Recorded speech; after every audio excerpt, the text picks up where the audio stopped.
I thought I was about to be a father until I heard the tender goodbyes between my wife and her lover. Now, I must decide whether to continue pretending I know nothing or expose the game of deception. Thank you for your subscription and likes. What would you do if it were you? You can leave your thoughts in the comments section. Late spring in Pennsylvania can sometimes be difficult to predict. This April was unusually rainy and warm. Usually I would have to mow my lawn for the first time in early to mid-May, but not this year. At least it's not snowing this time. Last year we had a snowstorm that dropped 15 centimeters on the area. I think having to mow the lawn early is worth being thankful for the lack of snow, and with tax season over, it was nice to get outside into the sunshine. My house has an interesting feature. The backyard slopes heavily downward, leading to a small stream and woods behind us.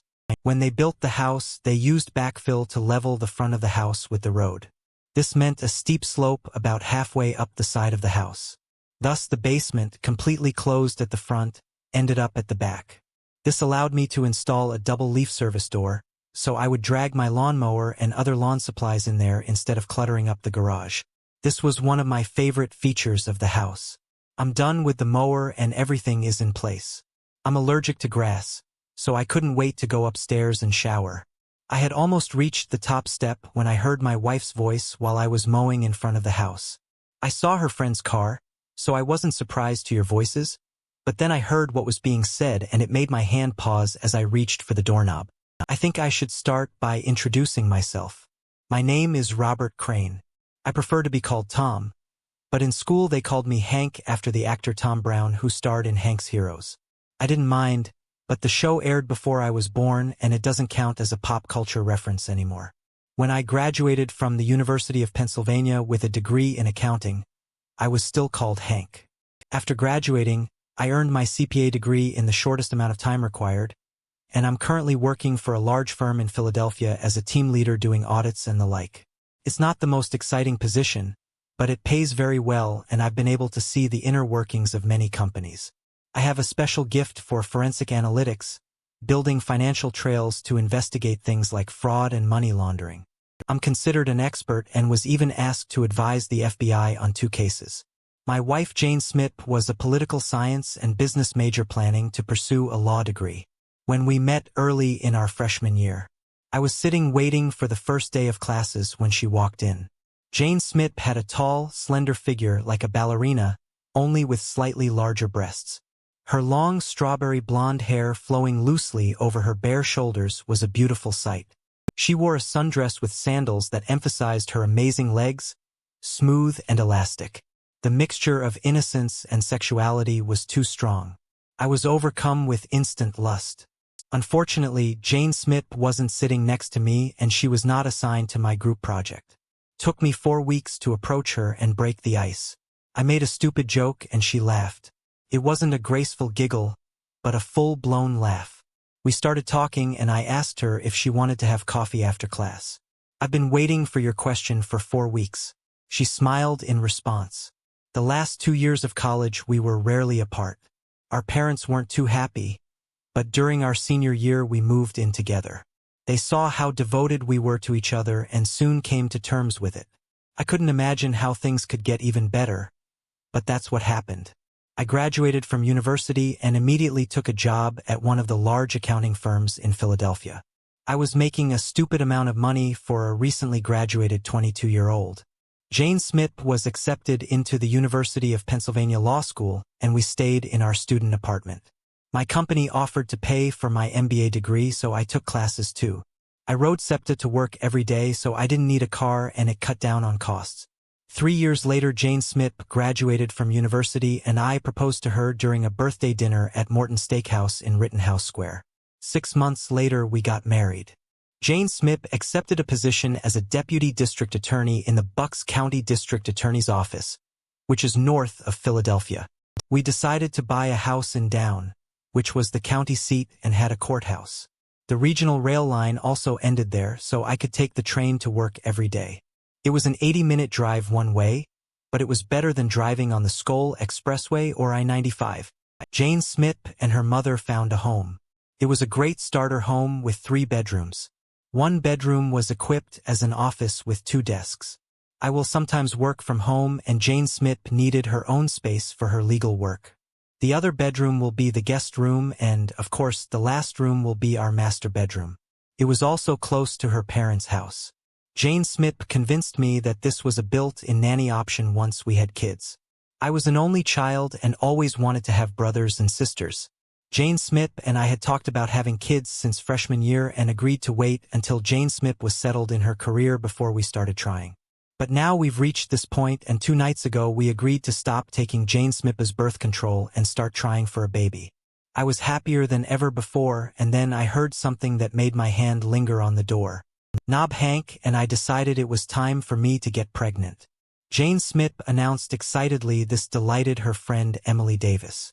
Both women made the same high-frequency noise that made me think of whales accidentally beaching themselves off the Jersey Shore. Standing on the stairs, I grinned at their excitement, which matched my own at becoming a father, reaching for the pen again. I heard a question that wiped the grin off my face and the happiness right out of me. "This is wonderful," Kel said Olivia. "But where are you going to do with Paul?" The floor shushed as Jane Smith calmed her friend down. "Hank is outside mowing the lawn." She explained. There was a pause, and I could almost see her looking around, waiting for me to appear. Then she spoke again. "I already told Paul that I'm ending the affair. He didn't mind. After Grossman steps down as cater, Paul thinks he has a real chance. Getting caught having an affair with a married employee would be very unpleasant." It's that simple. 3 sentences destroyed my world. Mark Thompson was Jane Smith's boss in the DA's office. He was a widower, about 40 years old. His wife and died of breast cancer, leaving him a single father to their daughter. Barbara Paul was a true political animal, and Jane Smith told me stories about his maneuvering within his party to run for higher office. "Looks like I just found out how my wife got access to all this secret information." "Is it true?" Olivia said, just cold turkey. "You've been hot and serious for 6 months, and now you're just going to give it up." The teasing doubt in her voice made me want to rip Olivia's head off. She was a classmate at Penn State, and I knew her before Jane Smith. I knew Jane Smith and Olivia were best friends now, but I always thought she was still my friend. "Looks like I was wrong about this." Stop it," Jane Smith protested, giggling. "You're so bad. Paul is a great lover, but he was just rough to play with. I love Hank, but Paul just took me and used me the way he wanted. There was no love, only rough sex and power. Now that Tom and I are going to have a baby, I don't want to take any chances. I love Hank and will be a good and faithful mother." How many more cliches are we going to have here? I asked myself a question. All I still need to be completely happy is to come home, find an unfamiliar card in the driveway, and discover that they are having sex in my bed. I wanted to run into the room and scream, "Destroy the room," but my muscles were paralyzed. I was so stunned that I couldn't move. My heart was beating in my ears. "So cold turkey?" Olivia asked, and again Jane Smith's giggle. "Well, not cold turkey," she admitted. "Next week I have a conference with Paul in Pittsburgh. We'll have our farewell party there. I'll miss the sex, but Hank and the baby are more important." I couldn't stand it anymore, but I didn't know what to do. I love Jane Smith, but this was killing me. My business education began to make itself felt. I needed to step back and think, and I needed to make a plan. I started stomping up the steps as if I was climbing stairs. Then I opened the door and entered the kitchen. Jane Smith and Olivia sat there with cups of tea in front of them. Was this a hint of guilt that I saw on Jane Smith's face? "Honey, are you okay?" she asked. Worried ly, then I realized that my cheeks were covered with tears. Allergies. I muttered, "It will be a bad spring." "Well, go upstairs and take a shower. Just throw these clothes near the bathroom and I'll wash them right away so they don't mess up your closet. Last week I bought you a new package of Claritin D, which is in the medicine cabinet." "Thank you," I managed to say, heading towards the stairs. I needed time to think. The next morning was Monday, and I used the excuse of an early meeting to get up and out of the house before Jane Smith got out of bed the night before. I used my allergies as a reason to go to bed early because my emotions were on edge. Sitting in the carriage, I thought again about what I had heard. On the one hand, my wife was unfaithful, but it all ended purely sexually in order to stay with me and give birth to my child. Some would say that I should leave things as they are and be happy that my wife is returning to marriage with plans to be a good wife and mother. However, there is a voice in my head that says that if she did it once, what will stop her from doing it again in the future, 10 years from now? When the kids go to school, will she have another just sexy affair? Then divorce with children, where Jane Smith will most likely get the children and I will get a big bill for child support. As an accountant and business analyst, I thought in terms of risk and reward. I find myself doing the same thing here. It got to the point where my trust in my wife was completely destroyed. The just sex excuse misses. What is the truly important issue in such cases? A complete lack of respect for your partner. The cheater knows that what they are doing is wrong and that they are hurting the other person. Otherwise, they would have done it openly and I would have known about it from the very beginning. Don't get me wrong. I don't think I would ever come to terms with her sleeping with Paul, but at least if she talked to me about it, there would be some respect shown. Jane Smith's action showed me how much she truly respects me. I was working, but part of my brain was focused on what I should be doing. I had no evidence other than the overheard conversation. I didn't even notice anything different during the last 6 months, during which this affair apparently continued. Direct confrontation without evidence would be a high risk with little chance of reward. Jane Smith will deny it. Mark Thompson will deny it. Taking any case through the courts would have been financial suicide. Since every judge, politician, and lawyer in the surrounding size knew Evans, I would have been buried.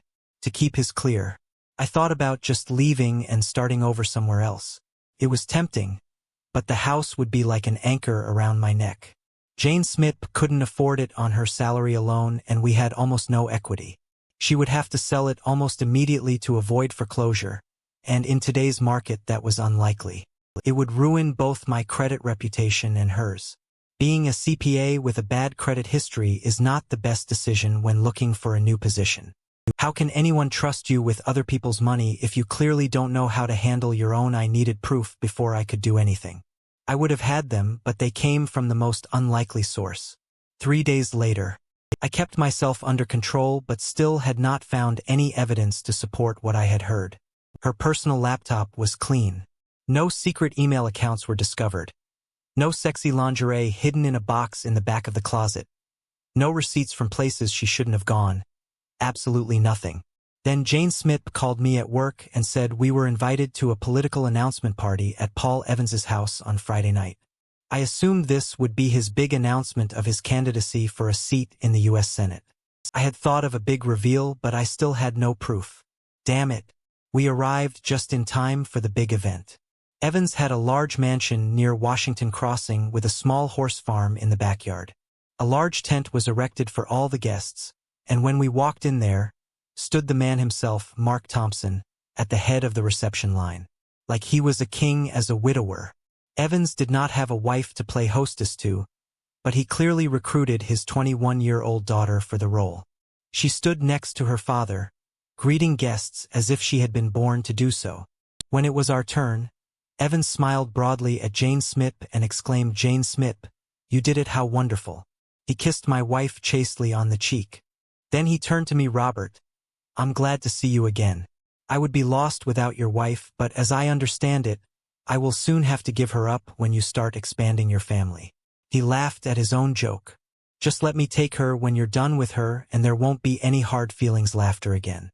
Jane Smith even blushed a little and I wanted to kill this grinning fool. I understood his hint, which apparently, in his opinion, went over my head. "Who knows what the future will bring," I said in a flat, neutral tone. Not hostile, but by no means friendly. I reported the audit results. In the same way, Evans blushed slightly and Jane Smith elbowed me and muttered something about being rude. Evans smoothly turned to the next guest, leaving us alone with his daughter. Jane Smith was an incredibly attractive woman, but Barbara Evans was a vision. Even in my inner rage, I noticed this. Her auburn hair and brilliant smile made me think of a young Marilyn Monroe. If Jane Smith looked like a bust, a ballerina, Barbara looked like she belonged on a swimsuit pinup calendar next to Kate Upton. She had the combination of good looks, a healthy figure, hair and skin that photographers dreamed of and often had to use Photoshop to achieve. Mark Thompson had the perfect political family with a triple threat. He seemed ideal for the role of wise statesman and family man. Losing his wife to cancer provided him with the ideal wife. She was idolized, and any opponent who attacked her was prepared to commit career suicide. Barbara was princess from Queen Penn State business and law major, former gymnast, and now Penn State cheerleader. According to Jane Smith, Barbara was planning to try out for the Eagles cheerleading squad at the next open competition, since she had just turned 21. With a saintly late wife and a smart, beautiful, photogenic daughter, the press will love him on the campaign trail. Robert, Barbara said in an excited tone, hugging me tightly. This was not a polite hug at a party. It was a full-body compression. Parts of her body pressed against me in the most pleasant manner. You look great. No wonder Jane Smith hid you away. You never come to any of our parties. You shouldn't work so hard. It's bad for your health. Somehow she got it all out in one breath. An L, then a second. My mood changed from rage to complete shock. I said a few polite words about how beautiful she looked and was about to leave, when two thoughts occurred to me. First of all, Barbara never greeted Jane Smith, and secondly, what kind of parties? Jane Smith didn't give me a chance to ask as she rushed with her own greeting to the young woman. Then we had no choice but to give way to the next guests in line. When Jane Smith and I went to hang out, I wondered what Barbara knew after pouring my wife a drink. I asked what parties was Barbara talking about. Jane Smith just smiled and snorted dismissively. She was just teasing. Little brat Paul sometimes holds team meetings and strategy meetings here. He says he thinks better with a drink in his hand, and at a bar you never know who might be in the next booth. She was home several times when we met here. Don't tell anyone. But Paul allowed her to drink at home before she turned 21. Well, that got me thinking. This bastard had sex with my wife right here in his home under the guise of team meetings. These could even be actual meetings that Jane Smith was the last to leave, or perhaps she left first and came back after everyone else had left. This would prevent the legal from speculating about why Jane Smith always stayed behind to help her boss clean up the mess with his wife dead and his daughter away at college. He didn't need to find a secluded hotel room. Therefore, there is no record of their meeting. So Barbara attends your team meetings? I asked. Jane Smith brushed off the question. No, she was at home several times when her classes were canceled. She's just teasing her dad about partying during work hours. She pulled my hand. Come on, honey, BYY your young wife a drink for the next hour. Jane Smith never left my side. We talked to a few of her co-workers, and several people brought up our plans to have a baby and how sad they would be to lose Jane Smith for a while. But how happy they were for us. To be honest, I was a little embarrassed. Why did all these people know about our plans an hour later? Mark Thompson called everyone to attention. His daughter stood smiling next to him. He started by thanking everyone for coming and then began by announcing his big campaign. Everyone expected this, but they were still excited. I noticed a local newspaper publisher, with one of his reporters nearby taking notes. I had no doubt that there would be a big article about this in tomorrow's newspaper. I won't bore you with the rest of the party details. It would have been a pleasant time if my heart hadn't been shattered and my brain hadn't been working on overdrive, thinking how to prove it all. About an hour and a half after the grand announcement, Eleanor Grant, the first assistant district attorney, came in and said that Paul wanted to meet with his staff, while Paul was an elected official. Margaret was a senior manager who essentially ran the office. Prosecutors might come and go every 4 years, but Margaret was a constant. She was a very tough woman, but at the same time very respected for her honesty and integrity in the legal community. The older woman lawyer was the main reason Jane Smith took the position. I really liked her. Margaret had been married for over 30 years to an electrician who had put her through college and now owned a large electrical contracting company. The two were devoted to each other. I always thought of them as role models for Jane Smith and me. Sorry for stealing your wife, Hank. Margaret offered. Paul wants to discuss the organization of the office when he stops campaigning. A moment later, they both left. I walked away from the small gathering of other spouses remaining at the meeting and headed to the other side of the large pool located across from the patio where the party was taking place. There was a wicker swing chair hanging on chains. It was in the shadows so people could see me if they looked, but I wouldn't be conspicuous. In other words, it was the perfect place for me to try to collect my thoughts. Not having sat there for even 5 minutes, a voice invaded my solitude. So this is where you're hiding, the voice bird. I looked up as Barbara slid into the wicker swing next to me. She positioned herself so that she was sitting facing me without saying a word.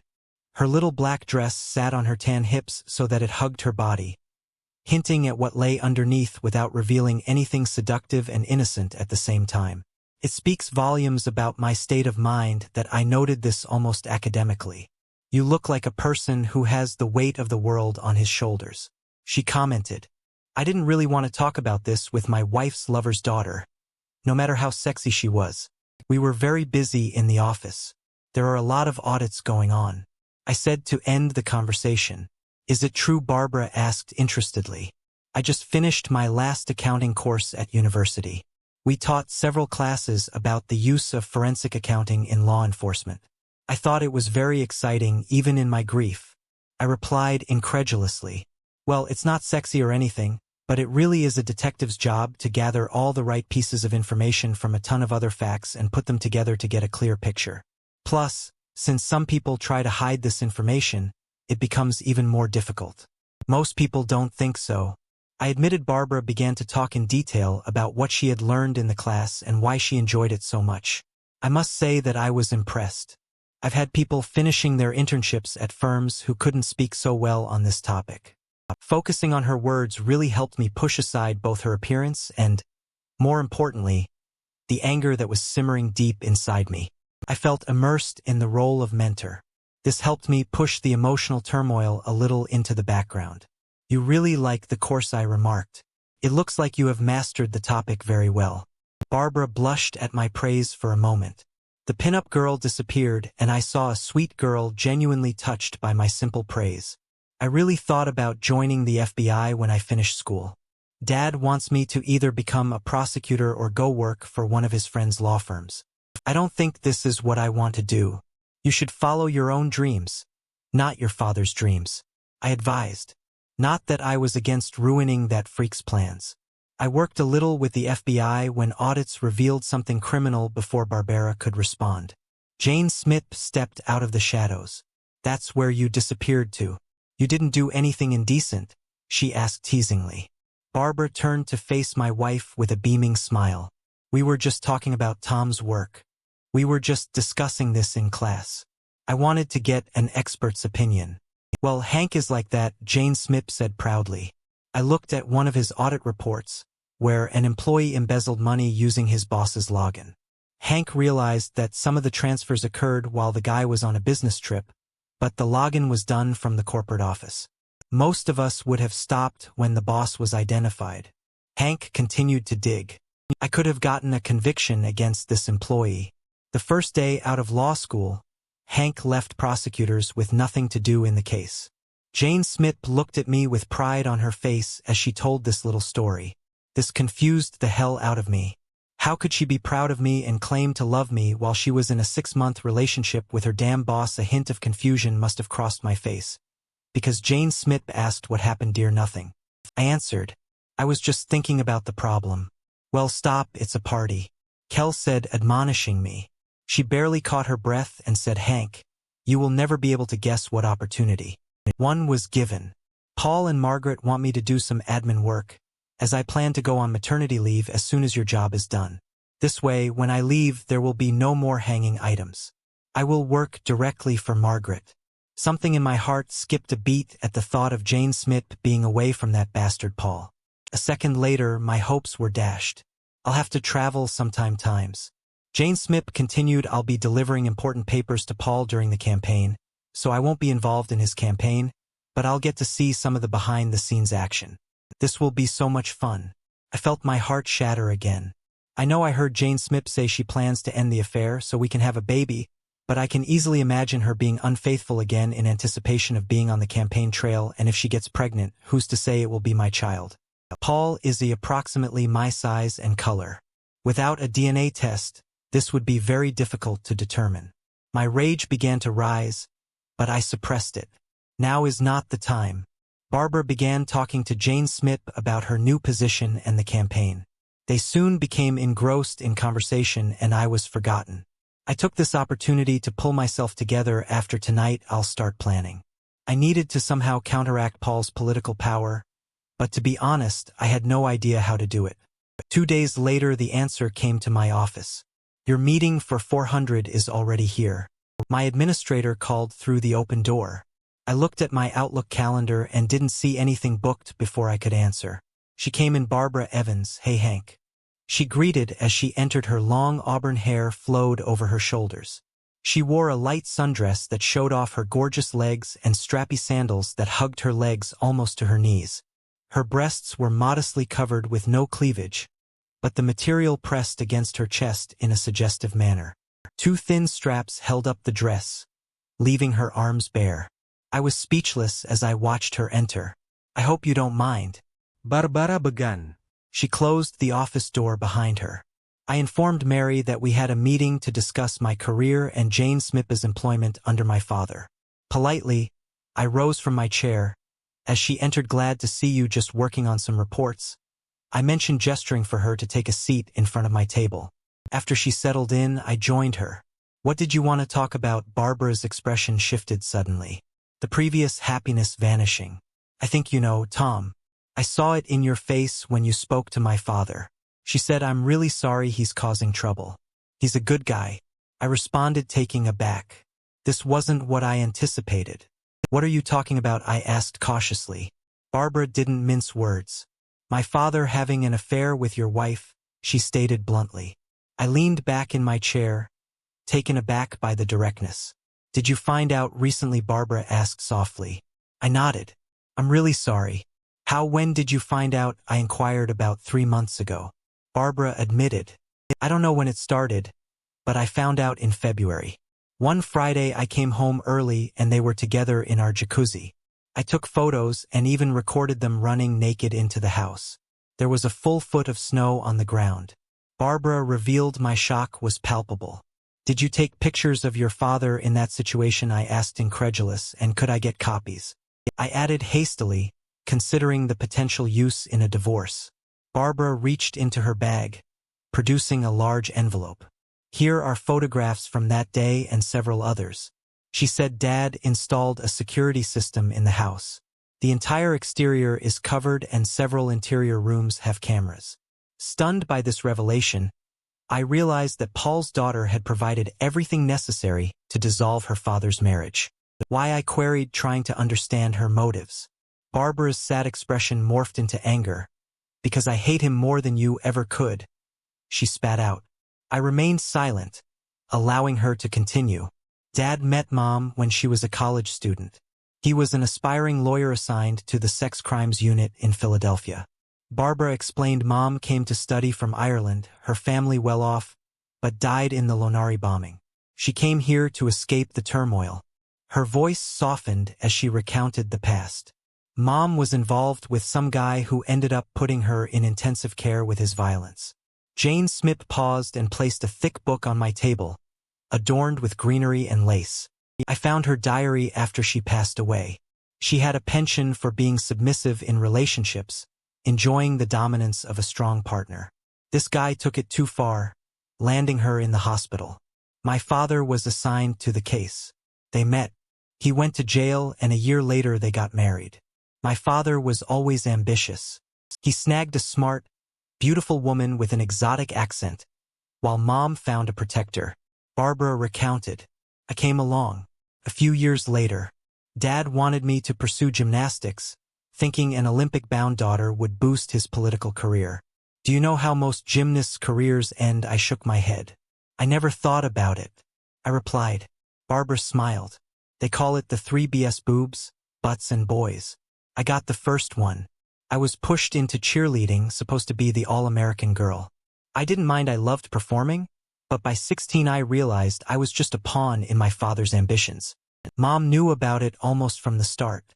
Dad had affairs from the get-go. Mom pleaded with him to stop, but she was too weak to take action.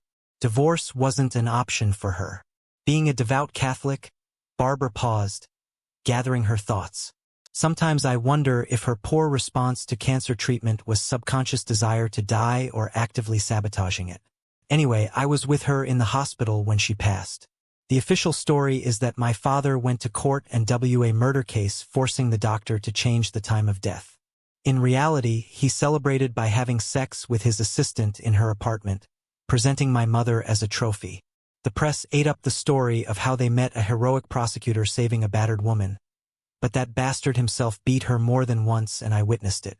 Why are you telling me all this? I asked, feeling compelled to know. Because you deserve to know Hank, my father. He's not a good man. After my mother died, he hid his affairs until I left for college. Then he began to organize meetings in the house, not just for work, but also for some of the charity groups he is involved with. I know for sure that he sleeps with 2 other women from these groups. One of the poor women actually thinks it's true love and plans to leave her husband. Is this what Jane Smith is thinking of doing? I asked, comprehending what I had heard, but still curious. Barbara shook her head. No, she thinks it's just fun. They say that power is the main aphrodisiac. Jane Smith seems to be proof of that. I overheard her talking to my dad about some senator they were meeting with. So what do you want? I inquired to her credit. Barbara looked me straight in the eye as she answered, I want you to get out of your marriage with this traitor. I want my father's career to be ruined to the point where he would never be elected dog catcher in a town full of cats. I believe that together we can make them pay. Wouldn't it be more difficult for you to finish school? I posed the question. She tossed her auburn hair. No, my mother left me her inheritance as a trust fund. I didn't touch it, but if it came down to it, I could pay for the rest of my tuition in an MBA and still have a nice cushion left over. If your mother had so much money, why didn't she take you and leave? She could go to Ireland where your father couldn't reach. I suggested. Barbara winced. She was raised Irish Catholic. She was taught that divorce was not an option. No matter what happened, my mother held onto her faith until the very end. This is the only thing that makes me think that her death was unconscious and not intentional. Since they also consider suicide to be the unforgivable sin, I admitted I couldn't see anything but truth in Barbara. She stated she wanted to ruin her father's career, and the fact that I had this information didn't bode well for his ambitions. I didn't think it could be some kind of trap. If Jane Smith and Paul wanted to destroy me, they could do it openly in court. This means the plan was only for those who were desperate like me. A plan began to form in my head. I need Barbara's help with a few things. If nothing else, it would show me how dedicated she was to destroying her father. Okay, I agreed, but I don't want to destroy him by publishing these pictures or even naming him in the divorce. Barbara looked at me in surprise. Why not? She demanded, her face flushing with passion as she prepared to launch into a speech. I stopped her with a raised hand. I didn't say we wouldn't destroy him, but I don't want to deal with the bad press of a cuckold husband and a political scandal. Instead, I want to destroy what he has strived for all his life, his power and influence, and I can have a nice, quiet divorce that no one will worry about. Barbara looked at me with shock on her face. A minute later, a slight smile appeared. What do you want from me? She asked. I'm going to do what I do best, get me his financial documents, personal and for his campaign. They took Capone thanks to tax evasion. Having met your father, I have no doubt that I can find something, and if not, I smiled. I can do one more thing for the next 3 days. Barbara and I were busy. She installed a keystroke recorder on her father's personal laptop and home computer. She also took a full backup of his computer's hard drive. We configured their security system to upload records to a cloud space known to me physically located abroad. For my part, I didn't bug Jane Smith's phone. Thanks to Barbara's evidence, I didn't need anything else. I activated a GPS tracker designed for parents keeping an eye on their children. Basically, it just used cell towers to determine the location. Unless I sent a command to activate the GPS. I just didn't want her to find me at home while I was busy with work. I faked a groin injury the day after Barbara first came to see me. This gave me an excuse not to have sex with my wife. After learning about Paul's partners, I didn't want to take any more risks than I already unknowingly took. Plus, I didn't think I could have done it without my anger exploding. By the way, I made an appointment with the doctor to get tested for sexually transmitted diseases. Nothing was detected at first, but some, like HIV, can take months to test positive for antibodies. Jane Smith went to the conference in Pittsburgh for her last date with Paul, annoyed and upset. No wonder she was very excited about the trip. My problem was that somewhere inside I still loved her. I would never be able to trust her again, but that didn't mean I didn't still love her. But I also couldn't bear the thought of having sex with her. After what I found out, it was Thursday morning and Jane Smith, her bag packed, was waiting for Paul and the junior lawyer from their office who was traveling with them to the conference. So I'll be home Sunday afternoon, Jane Smith said, coming up to me after dropping her bag at the front door. I sat at the table with my back to her and sipped my coffee. She wrapped her arms around me and leaned down until her lips were next to my ear. I hope you feel better so we can start taking care of the baby, she whispered, her voice carrying a weight that could raise the dead. Her scent took me back to more innocent days. I wanted to cry right there, but I managed to restrain myself. I'll apply to help it heal, I assured her, stroking her hand and kissing her forehead. She moaned. I wish I didn't have to go. It would be so much better to just stay home with you and be naked all weekend. You can always tell Evans that something more important has come up. I suggested, the words slipping out unintentionally. By the way she looked at me, she caught something in my tone. What's your problem with Paul? She asked in amazement. First you were rude at the party and now you talk like you hate this person. I forced myself to calm down and shrugged honestly. I've seen too many hot-headed jerks like Evans, who think he's untouchable and the epitome of power. They're big fish in a small pond, selling the illusion of power and forcing people to buy into it. Like that mayor in South Carolina last year, a big influential guy who embezzled the city's money while sleeping with 3 married women. Now he's serving 10 years in federal prison and they're all divorced and publicly humiliated. I get the same feeling from Evans. If he gets to Washington within a week, he'll be seducing clueless interns. But eventually the wheels of his car will fall off, and when that happens, I wouldn't want a hotel somewhere nearby. Jane Smith looked at me in shock. She heard me rant about those types before, but I'd never associated Evans with them before. I probably should have kept my mouth shut, but it felt good to let it out, and although the marriage was over, I also felt it was only fair to warn Jane Smith. I still loved her, even if I would never trust her again. Hank, that's terrible. What you said about Paul, Jane Smith protested. He's a good person who has done a lot for the people of this district. He's not like that. I heard an almost pleading tone in her denial at a time that could not have been predicted. We heard the sound of a car horn outside the house. Paul has arrived. Jane Smith let out a frustrated sigh. She gave me a look that quickly turned into a mixture of regret and fear. I'll be home in 4 days, Jane Smith said, conciliatory. We can talk about it then, but get ready, love. We have a child to start with.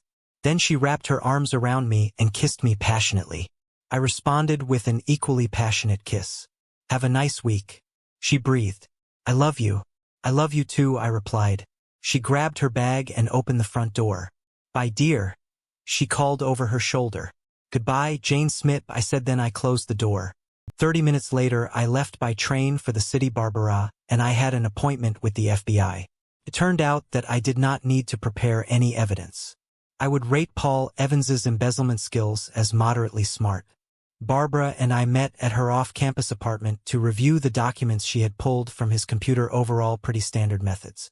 I estimated he had about $2 million stashed away in an offshore account. At least that's what he transferred to it, but I couldn't be sure it was still there because those records weren't included. Much of this money came from various small donors who wouldn't raise suspicion from the IRS. But why were people from out of state donating to the DA's campaign? I was able to trace some of them to defendants whose cases were dismissed or entered into plea agreements with unusually lenient sentences. It was Barbara who found the biggest bomb. It turned out that she was not the only child along the way. Evans had fathered 2 more children. One of them was born 3 years before the death of his wife. His mother was one of his employees at the time. The 3rd child, born 8 months after his wife's death, was born to an 18-year-old volunteer at the hospital where his wife was being treated. Evans gave each woman $2,000 a month in campaign contributions as poll research consultants. Barbara almost destroyed her own apartment in anger. That red hair really was a warning by the time Jane Smith and Paul left. We had already checked everything in Paul's notes. Questions remained, but we did not have enough resources to get to the information. So I wrote down all my findings and set up a meeting with the senior FBI agent I worked within the Philadelphia office. Barbara came to tell him the story we had made up. Barbara said that after taking a forensic accounting course, she wanted to look at real documents. She decided to look at her father's notes out of innocent curiosity when she noticed some strange things. She called me because my wife worked for her father and knew about my experience. Gary was a seasoned professional. He knew there was more to it, but we dropped a gift-wrapped present in his lap, so he didn't press the issue. A dirty prosecutor in his own backyard. A dirty prosecutor who just launched a campaign for the U.S. Senate. This career-making thing felt like manna from heaven. We caught a taxi to Barbara's apartment since she had a late class, and I walked to the 30th Street station to catch the train home. I thought about packing my things and leaving. When Jane Smith got home, Gary promised to expedite the case to at least subpoena Evans' documents by Wednesday. It is unlikely that much time will pass before word of the investigation becomes known. The bastard will find out how ilker his power is when all the rats leave his ship. Jane Smith called me while I was on the train home. She said she called early because they were going to have some big dinner and it would be very late before she got back to her room. I had no doubt that tonight she didn't plan to stay in her room at all. I made some vague remarks saying that everything was fine.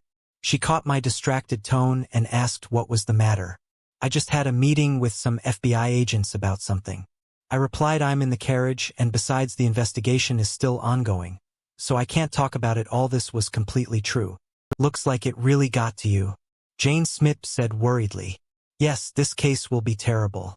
It might become national news when the full story leaks. I said, looking a little intrigued. Can you give me a little hint?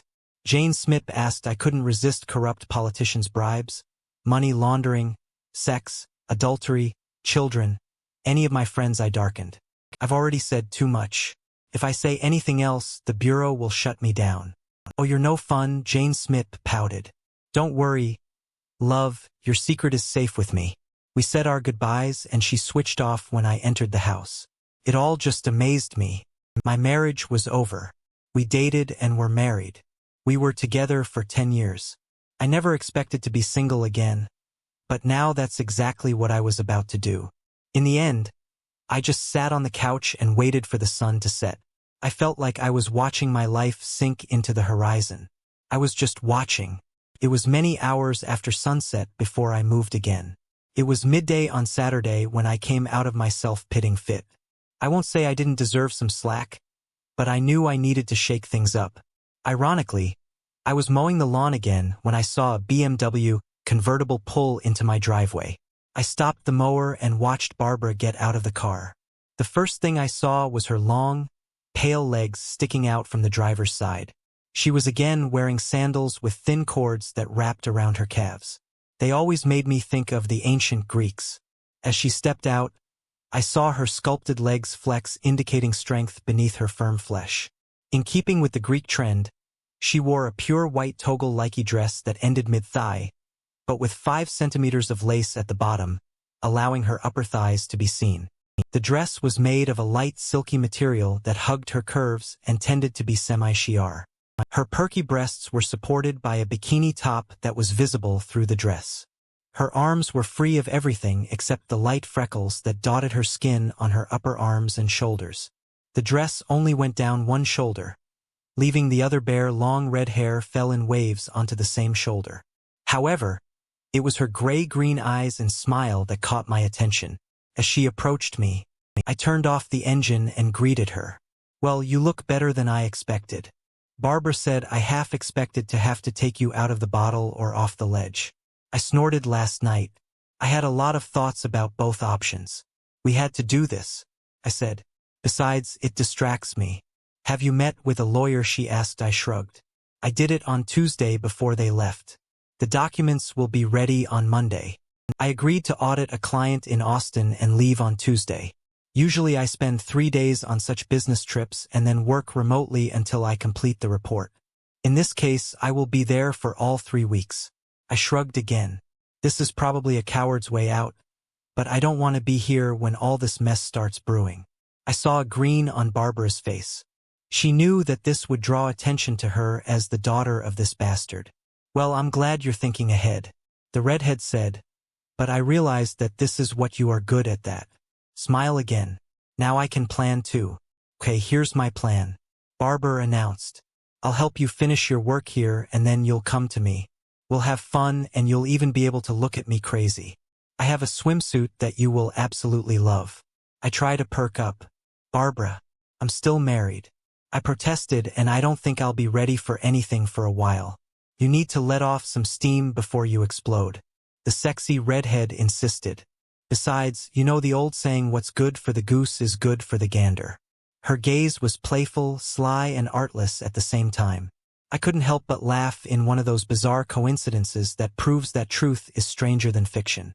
We ran into Olivia after finishing my yard work.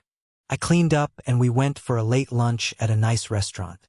I wasn't in a mood for revenge sex, but it was nice to get out of the house, and going somewhere with such a sweet girl like Barbara was not at all difficult. As I approached the restaurant, I noticed that a car was parked outside. It was Olivia's car. I almost told Barbara to turn around and we could find another place, but I didn't. Instead, I did something that was completely out of character for me. It was all on a whim.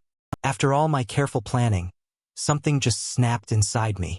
When I saw Olivia's car parked in that lot, I casually hugged the red-haired beauty and led her into the restaurant without further ado. There, I gave the owner a tip so that he could seat us at a certain table. It was somewhat obscured but was visible. When returning from the toilet, I sat by Barbara down, facing outwards, and sat down next to her. She smiled when I took her hand. Why did it happen? She smiled sweetly. Not that I'm complaining. I laughed. Do you remember I told you about how I found out about my wife's betrayal about her friend Olivia? So her car is parked right on the street. Barbara burst into throaty laughter. So I can be the other woman. Oh, I can live with that. She leaned forward and kissed me softly on the lips. It was not a deep, passionate kiss, but rather a kiss that hinted and promised much more a lover's kiss.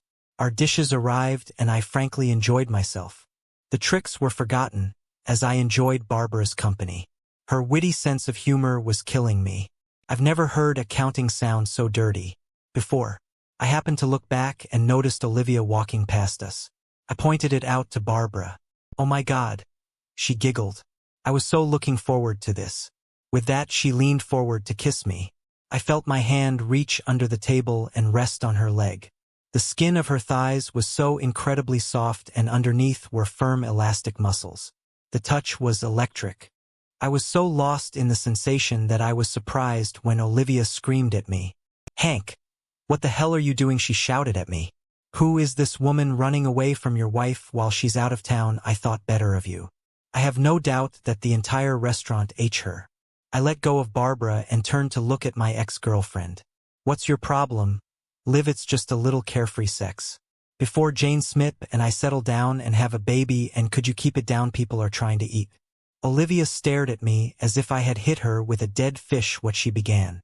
Oh, come on, Liv. Jane Smith does the same. I'm sure she's having fun with her boss right now and for several months now. So I decided it was only fair that I seduced the boss's daughter. I think Olivia almost had a heart attack. Feeling Barbara start to giggle, I gave her a gentle squeeze to keep her quiet. You know about Jane Smith? She stuttered. I know that I must be a faithful, ignorant husband while my wife runs around, being so ably helped by a woman whom I considered my close friend. Olivia winced at the contempt in my voice. I know Jane Smith wanted to try something else one last time, before having a baby, like that last fling before the wedding. If it was normal for her. What do you have against me? I had no information about Jane Smith having affairs before Paul, but as they say, once changed, always changed. I shot my suspicion into the darkness and wondered if Liv was off balance enough to confirm it. Do you know about this too? She sighed. No, but thanks for the confirmation, I replied. Olivia turned pale at this. Go away, Olivia, I said. She turned and ran away from the table. A few minutes later we heard a noise. It was Olivia leaving the restaurant. Well, it was fun. While it lasted, Barbara said with a slight laugh. I really wanted her to stay here longer. Her smile made me blush. You know, she's probably on the phone with your wife right now, she added. Perhaps I agreed I give her 5 minutes before my phone goes off. However, if she left right now, it would be a 5-hour drive home from Pittsburgh. This will give us time for dessert and give me enough time to drive home and pack my things. It's a pity that I won't see you in a bikini, like you promised. Barbara laughed again. "Oh, I guess we can do this another time." She reached out to grab my shirt and pull me closer. "You know my semester ends in a week and a half," she muttered in my ear. "I always wanted to see Austin." I barely caught her words as her tongue slipped into my ear. Jane Smith started calling me 10 minutes after Olivia left the restaurant. I listened to a few of her messages and she was furious that I cheated on her. This almost made me laugh. After an hour of her messages and texts, I blocked her number. I knew she would eventually just call from another phone, but she was driving back from Pittsburgh, so she couldn't just ask to borrow someone's phone on the highway. When I got home, I packed all my personal belongings, not just my stuff, for the trip to Austin. I had time for hours. After meeting Olivia, I was leaving my home for what might be the last time after booking a hotel room near the Philadelphia airport. I put most of my belongings in storage until I found a place to stay. I talked to Bearer on the phone several times. She was walking with a friend because her father was now leaving furious messages on her phone. I moved my flight to Austin a day and left on Monday morning. Jane Smith managed to call my phone several times from other numbers. Now it was a tearful rant about how I could do this to her, why I ruined her career at Siri and so on. Obviously, Olivia's initial screams attracted the attention of many people. Then someone posted a pretty accurate comment on their blog and called Barbara Endgamers. My comment about Jane Smith having fun with Paul was also posted, along with the fact that they were together in Pittsburgh over the weekend. This caused quite a stir in the county's political circles and at the courthouse for the rest of the week. I avoided most news from Philadelphia. It wasn't until Friday that I received a letter telling me what was going on in Doylestown. Surprisingly, it was a letter from Margaret, a senior manager in the DA's office. The elderly lawyer apologized for everything that happened. She knew that Paul had been seeing 2 women outside the office, but she knew nothing about Jane Smith's involvement. She also praised me for taking revenge by using the law against the lawyer. It was an eventful week in the Buck office. Margaret said Paul was in the office Monday morning trying to deal with the fallout and denying any inappropriate behavior on his part. "This is just my daughter's rebellion under the influence of her cheating husband," was the story he was trying to sell. Then on Tuesday, Jane Smith was served with divorce papers on the grounds of adultery. The envelope contained photographs, DVDs, and a letter from me. Jane Smith's scream of horror when she read my letter caused Margaret and 2 other people to run into her office. Jane Smith fell into a chair in shock, and Margaret noticed the photographs that had fallen out onto the table. In my letter to Jane Smith, I told her that I was not having an affair but hoped that she now had an idea of how I felt about her in this jerk. I told her I couldn't be married to someone I couldn't trust, especially now that I knew she'd been unfaithful before there was little activity at the DA's office. Tuesday, the next day, Margaret was in Paul's office for a meeting when 4 men in suits suddenly walked in. Paul yelled at them for interrupting an important meeting. When one of the men told Paul that he was under arrest, she said he was in complete shock when he was handcuffed and taken out of the office. They let him right out the front door of the courthouse and past reporters who had somehow been alerted. I owe Gary a few beers for this. At the end of her letter, Margaret apologized for allowing them to behave this way in her office. She also asked me to let her know if I needed anything, because I didn't deserve this kind of behavior. I'm sure part of her letter was about damage control, but mostly I think Margaret was the moral and professional person I always took her to be. Now all my plans for a quiet divorce have gone to hell because of my own stupid impulsive prank with Olivia in that restaurant. Philadelphia news stations quickly learned of Paul's arrest and charges against him. As I told Jane Smith, the story had all the makings of a summer romance: sex, betrayal, revenge, and too much anger. The news media loved it, and it was quickly picked up by hungry 24 news outlets. I avoided the worst because I was out of town and they were unable to track me down because I had booked a second hotel room 10 mil away from a one. On my work itinerary, however, I checked in there and reporters were stationed around it trying to catch me. I saw on TV that they were camped in front of my house. Jane Smith didn't come out and they only filmed my relatives coming in and out. Barbara had it the worst of all. She was the daughter who betrayed her own father. She still had to go to classes and take exams, so for the first few days it was quite easy for the media to find her. The school then forced the reporters to leave campus because they were disturbing students. It also helped that two women who had children with Paul came forward to get their 15 minutes of fame with her final finale complete. Barbara slipped out of campus and headed to the airport. The media were disappointed, but not too surprised, when she didn't show up for the graduation ceremony. After a while, this story became a side news story and stayed there. It boiled over when Paul's trial began, but he pleaded guilty to several charges, resulting in him becoming a 20-year-old guest of the federal government. Fortunately, his guilty plea meant that Barbara and I were not called to testify. Then the case completely disappeared from their radar, taking Barbara, Jane Smith, and me with it. Oddly enough, after all this publicity, my divorce went quickly and with minimal fuss. Jane Smith signed the papers 4 days after receiving them. I received a letter apologizing for what she did to me and to us furious. Returning from Pittsburgh, she swore that she would never forgive me for betraying her. Finding out that she was in fact the only one cheating made her realize how hypocritical she had been. She accepted my offer of a $5,050 at split and simply asked that at some point when things weren't so rough, I would agree to meet with her so she could apologize in person. At the end, she said that she would always love me and wished me well. I later learned from her mother that she had quit her job and moved to the Midwest to live with her aunt. Finding Paul did wonders for my career in the press. The FBI gave me full credit for analyzing Paul's tapes. Since I was hiding from the same press, I was even more thorough in my work in Austin and found not only the embezzler they were looking for, but also a second one about whom at that time they had no information. My firm promoted me and put me in charge of the white-collar crime team, and yes, some joker labeled the team as heroes. But the best part was when they assigned me an assistant or recent college graduate wishing to gain experience in forensic accounting. I've never enjoyed working late so much, and this bikini looked even better on the floor of my hotel room.